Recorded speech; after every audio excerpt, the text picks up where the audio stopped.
Oi, gente, tudo bem? Hoje eu trouxe para vocês Não Nascemos Prontos, do autor Mário Sérgio Cortella.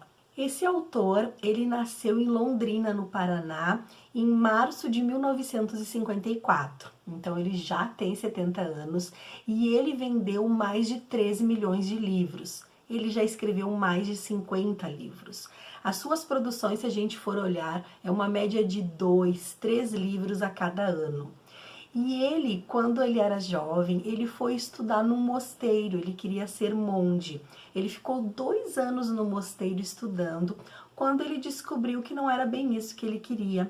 Foi fazer faculdade de filosofia, hoje é um educador, palestrante, também teve programas na televisão. E ele dialoga sobre diversas coisas, nos fazendo pensar, refletir sobre o nosso dia a dia.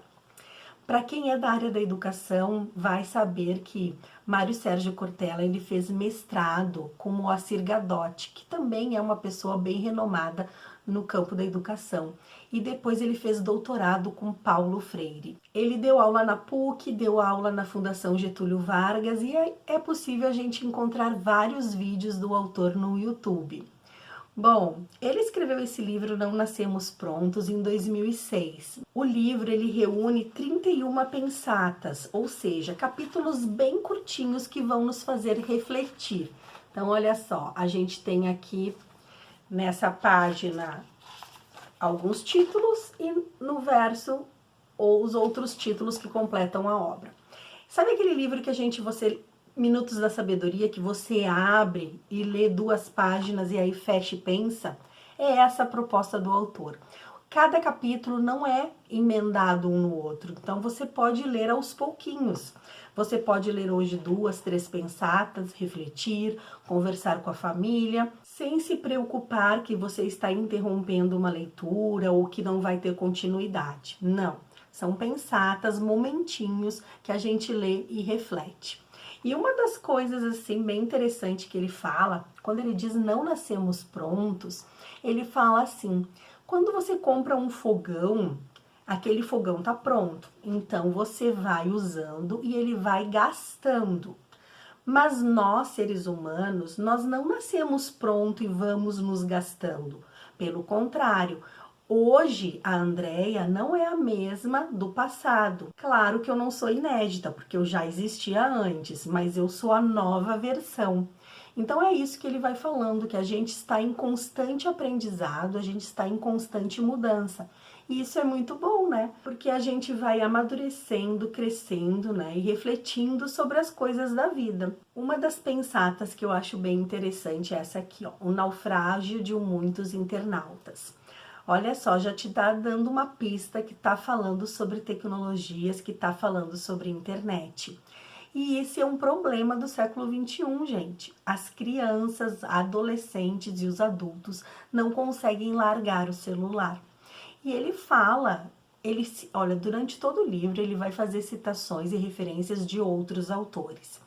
Tem pessoas que talvez não gostem disso, porque ele está citando e referenciando outras pessoas. Mas eu acho que para quem não leu aqueles autores, é uma forma de você conhecer. E ele te traz ali pitacos, né? Frases que também vão compor o texto e te levar numa reflexão mais profunda. Então ele cita, sabe aquela passagem da Alice no País das Maravilhas, que a Alice diz ali para o gato, para qual caminho eu tenho que ir, né? Eu tô perdida. E aí ele diz, para onde você vai? E ela diz, eu não sei. E aí o gato responde, se você não sabe, qualquer caminho serve. E ele fala que a gente está virando escravo da internet. A gente está naufragando nas notícias. A gente não tá refletindo, a gente vai passando, rolando com o dedinho todas elas e a gente não se detém nem um minuto, às vezes, numa manchete. São segundos, o nosso cérebro vai captando várias coisas e a gente tá ali, ó, surfando numa onda da internet, sem interagir, sem refletir, sem discutir sobre cada notícia com as outras pessoas. Então ele fala pra gente ter cuidado, porque a gente às vezes não tem sentido, a gente busca notícias, busca informações sem seletividade, e isso pode ser perigoso. Então, para que a gente esteja atento a essas coisas e que a gente largue um pouquinho o celular para a gente não se tornar escravo dele. Em outra pensata chamada A Ambígua Solidão, ele vai refletir sobre isso. O mundo, a população é imensa, mas parece que a gente está sempre sozinho. A gente está junto com os nossos problemas, com os nossos anseios, mas a gente está esquecendo de interagir com o vizinho, de frequentar as casas uns dos outros. A gente está muito sozinho. E ele chama atenção para isso. Ele vai até fazer uma referência à palavra solidão, solidariedade e solidez. Ele diz assim, ó: os termos solidão e solidariedade são assemelhados apenas na aparência, jamais no conteúdo. Solidariedade vem de solidez, daquilo que consolida e dá firmeza à vida coletiva. E a gente está vivendo numa coletividade? Parece que não, né? Estamos todos juntos, mas sozinhos. Enquanto a palavra solidão está atada à ideia de ser ou estar por si mesmo, em puro isolamento. Então ele vai fazendo a gente pensar e refletir sobre essas questões que são importantes na nossa vida. O ser humano não nasceu para ficar sozinho. Ele nasceu para estar com o outro, na coletividade, na fraternidade. Então são pensamentos, são provocações filosóficas que o autor ali está instigando a gente pensar e retomar questões importantes no campo da humanidade. Você não quer ser um ser humano melhor, mais íntegro, mais respeitoso, mais fraterno? Claro que sim, tenho certeza que você quer melhorar enquanto pessoa. E ele vai fazendo algumas referências, inclusive à tecnologia. Ele vai dizendo assim, ó: gente, antigamente, quando não tinha micro-ondas, a mãe terminava ali de fazer o almoço e ela chamava todo mundo para comer. E você corria para a mesa, né? A comida estava ali quentinha e todo mundo sentava, conversava e almoçava junto, comungava junto. Depois que surgiu o micro-ondas, a mãe faz a comida, deixa no fogão, põe em potinhos e aí cada um esquenta o seu prato na hora que quer e come na hora que quer. Então isso foi contribuindo, a tecnologia foi contribuindo para ir nos separando. E ele vai falando algumas outras questões, por exemplo, a televisão. Antigamente a televisão ela era com botão seletor, você tinha que levantar, ir até a televisão, girar o botão ou depois apertar o botão, até surgir o controle remoto. Quando surgiu o controle remoto, a gente ficou sentado no sofá, acomodado, zapeando. Então você fica só zapeando, naufragando nos programas, passando em todos os canais. Antigamente tinham 3, 4 canais. Depois é que veio a televisão fechada, né, com 80, 100, 200 canais, e aí você pode escolher. Então, olha como as coisas vão modificando. Antes, todo mundo sentava para ver um programa. E às vezes a gente até nem mudava o programa, porque tinha que ir lá na televisão trocar. Hoje em dia, você fica ali, ó, zapeando, trocando e não assiste nada, como se a gente já não tivesse muita paciência para as coisas. E ele fala, inclusive, da máquina fotográfica, porque olha só, o celular, ele nos possibilita tirar várias fotos, filmar, arquivar, excluir facilmente. Quando nós tínhamos uma máquina fotográfica de rolo, imagina, você tinha tantas poses, 24 poses, 12, 36. Você não podia gastar aquela pose aleatoriamente, como a gente faz hoje com o celular, clicando de qualquer jeito. Tu tinha que preparar, tu tinha que acomodar, aglomerar as pessoas, cuidar a posição, a luz, esperar passar o que estava lá atrás, para depois tirar a foto. Porque senão você gastava o rolo, você gastava dinheiro, né, tempo. Então você tinha toda uma preparação, uma paciência. E hoje a gente não tem essa paciência. A gente pega o celular e vai filmando e vai fotografando e depois vai excluindo. Então, assim como as tecnologias, elas te ajudam a evoluir, a melhorar a sua qualidade de vida, elas também vão te roubando um pouquinho de paciência, um pouquinho de atenção, de estar junto. Olha quantas coisas a tecnologia nos tira ao mesmo tempo em que nos dá. Tem uma pensata que se chama O Futuro Saqueado, onde ele vai dizer que a gente está sempre antecipando o futuro e não estamos vivendo o presente. Ele diz assim, ó, estamos vivendo em saque, antecipando do futuro. Parece alarmista ou até piegas, mas continuamos esborando e furtando as condições da existência para as próximas gerações depois da nossa.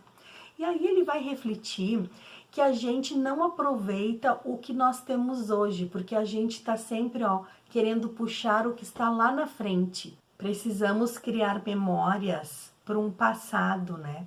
A gente precisa conviver, estar juntos e criar memórias, criar lembranças de um passado e não querer antecipar o que está por vir.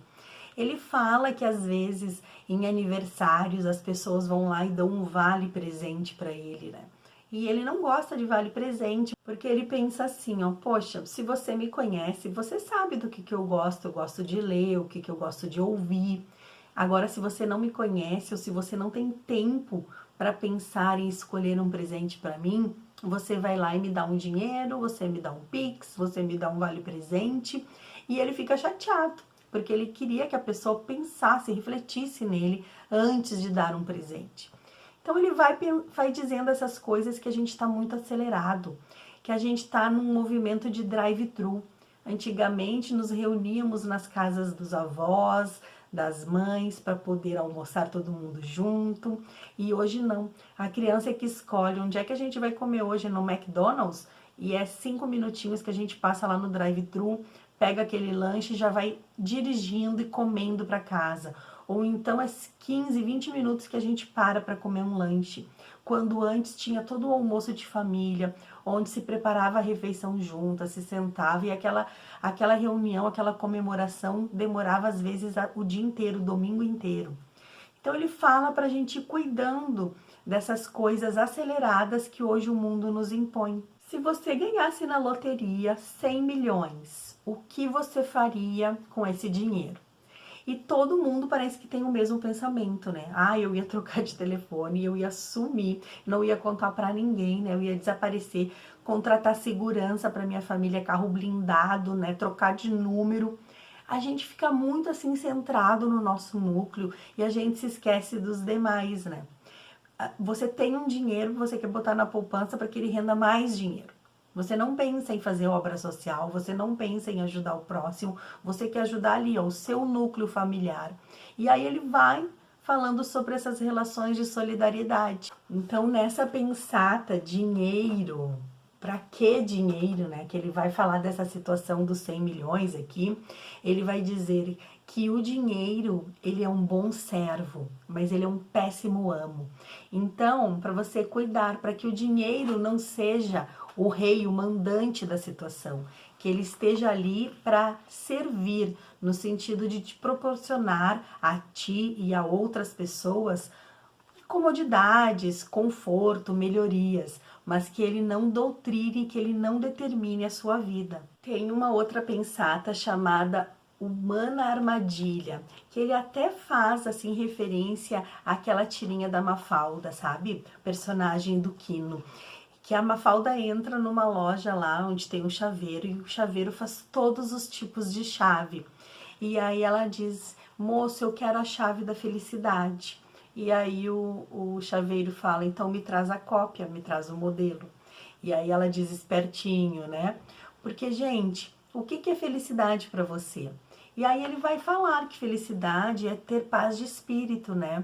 É ter, assim, uma resiliência para resolver os problemas, é passar por situações sem se desesperar.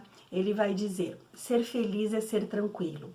Felicidade como estado de serenidade, como a capacidade de atravessar as perturbações cotidianas sem resvalar para o desespero. Felicidade como possibilidade de amainar a consciência e repousar a mente muitas vezes atormentada. Felicidade como vivência plácida, mas distante do imobilismo e bem próxima da paz. Porém, nova complicação. O que é estar em paz? Então ele vai dando assim, ó, pitacos, reflexões, perguntas, para que gerem novas respostas e novas perguntas, porque ele vai falando que isso é pensar e refletir, é você ir gerando conhecimento e você estar se posicionando diante das coisas. Então o livro, ele é bem interessante por isso, porque ele vai ali te instigando, te cutucando a tentar ser uma pessoa melhor. E aí a gente volta lá no título do livro, né? Não nascemos prontos.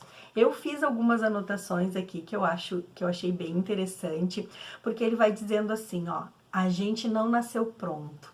A gente vai se fazendo no caminho, né? Eu não sou inédito, eu trago coisas junto comigo do meu passado. E ele faz referência também a um autor, né, que eu até anotei aqui o nome para não me esquecer, François Rabelais, que ele veio da França, e ele diz o seguinte: conheço muitos que não puderam quando deviam, porque não quiseram quando podiam. Então ele faz essa menção que a gente quer, que a gente pode e que a gente deve. E aí, para finalizar, vamos lembrar daquela canção, né? Devia ter amado mais, ter chorado mais, ter visto o sol nascer. E eu acho que a gente pode trocar o chorado mais por sonhado mais, né? Devia ter amado mais, sonhado mais, ter visto o sol nascer. Fica então aí a minha mensagem de Natal para vocês, que a gente possa então ter uma insatisfação presente que nos mova, que nos empurre, que nos instigue a caminhar, a buscar coisas melhores. A gente quer, a gente pode, a gente deve, então vamos nos movimentar, vamos procurar ser pessoas melhores nesse ano que está nascendo, né? Que a gente possa, assim, trazer energia, positividade em nossa vida e que a gente, então, busque os nossos sonhos, todo mundo junto, né? Num espírito de comunhão e fraternidade. É o que eu desejo para vocês nesse ano que está nascendo. Muita saúde, muita luz e prosperidade. Um beijo grande, fiquem com Deus, feliz ano novo!